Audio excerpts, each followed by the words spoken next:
له ترکیې هېواد هلمند ته راغلی د پلاستیکي جراحي متخصص ډاکټر عبدالغفار غیور د پرېشونډو ماشومانو وړیا عملیاتونه کوي. ډاکټر غیور وایي د ملي او افغاني احساس له مخې دا کار کوي ترڅو افغان ځورېدلي ولس ته یې ګټه ورسیږي. نوموړی وایي 3 ورځې کېږي چې هلمند ولایت کې دا عملیاتونه کوي چې تر شاوخوا 200 کسانو پورې به د عملیاتونه ورسیږي. نوموړي زیاته کړل چې د بوست کادري روغتون او هلمند عامې روغتیا ریاست په همکارۍ د پرېشونډو ماشومانو وړیا عملیات کوي. دلته هلمند ته دا 3 ورځې کېږي زه راغلی یم او د جراحي زیبایي یا د لپچاک او کامچاک عملیاتونه مې شروع کړي دي.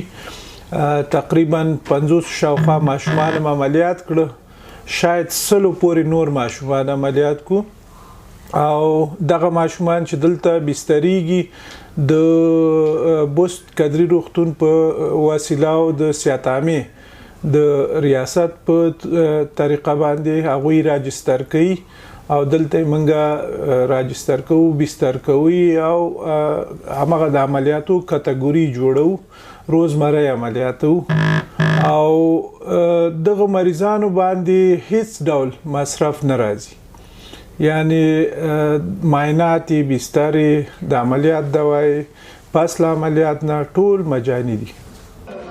د هلمند د عامې روغتیا رئیس ډاکټر سید احمد سید وایي چې دا یو نیک اقدام دی او دوی یې ستاینه کوي.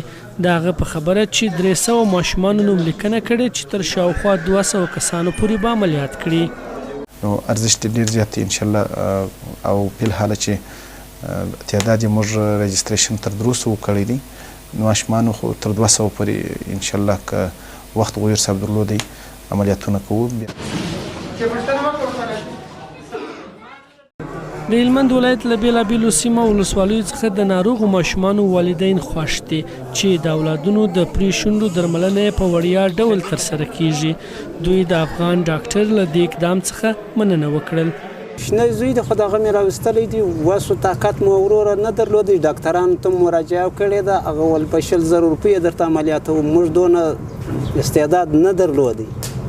انا دا دې تر اوسه پاته دی. دغه ډاکټران چې راغلي دي کور یې ودان، خدای تعالی دې وزونه ورکړي چې دغه زموږ مشکل را حل کړي. نو دا خو دونه خوشحاله یي چې بالا دا خو ډېر ښه کار دی. خدای پاک دې کارګر عمر کامیابه کړي. دې کارو موږ خوشحاله یو، در په درې افغانستان اوس خدای مهربانه دی انشاءالله. دا خو ډېره ښه خبره ده. نو اوس راغلي ورته چې تالو اپریشن راته وکړي. تېر وارې چې راغلي وه د شونډې اپریشن یې وکړي، نو ډېر کامیاب اپریشن و. د دې وارې چې اوس راغلي دي نو اوس غواړو چې تالو اپریشن هم وکړو چې هغه هم دغسې کامیاب اپریشن انشاءالله د خیره. هلمند کې داسې مهال یو افغان ډاکټر د پرېشونډو ماشومانو وړیا درملنه کوي چې پارو 150 ماشومانو د پیدایښت پر مهال د یوه ماشوم شونډې همداسې کیږي چې بیا یې په عملیات باندې زیاتې پیسې مصرفیږي چې ډېری کورنۍ د خپل کمزور اقتصاد له امله د خپلو ماشومانو عملیاتونه نشي کولی. خو دا دی اوس یو افغان ډاکټر په وړیا ډول دا چاره ترسره کوي چې د خلکو له تود هرکلي سره مخامخ دی. حافظ احمد نصرت، سکون رادیو.